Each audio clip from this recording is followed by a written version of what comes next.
Saudara, Madrasah Sanawiyah Negeri 1 Kota Sabang hanya sehari dapat melakukan belajar tatap muka. Para siswa sekolah tersebut kembali harus belajar daring karena salah seorang siswa diketahui berkontak langsung dengan pasien positif COVID-19.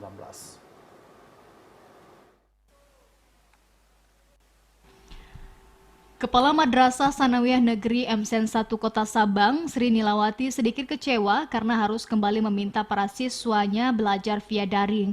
Padahal sekolah tersebut baru sehari masuk dan belajar tatap muka dengan protokol kesehatan ketat.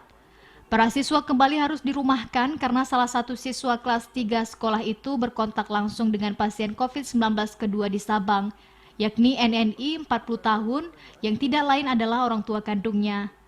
Harapan belajar mendekati normal itu pun pupus selama 14 hari ke depan. Sekolah harus diisolasi sementara terutama ruang kelas 3 sang siswa. Dalam kesepakatan dari Dinas Pendidikan dan Kemenak MSen 1 Kota Sabang, harus kembali belajar daring selama 2 pekan mendatang, menunggu perkembangan selanjutnya. Ditambahkan Sri Nilawati berdasarkan surat keputusan bersama atau SKB 4 Menteri, bagi sekolah dalam zona hijau yang sudah dilakukan PBM tatap muka jumlah siswa harus dibatasi maksimal 18 siswa, sehingga pihaknya membagi kelompok siswa yang belajar di ruang kelas dalam 2 gelombang perharinya.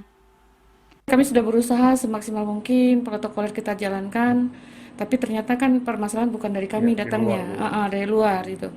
Jadi kadang-kadang orang tua ini banyak juga yang kecewa, Bu, kenapa harus semua gitu kan?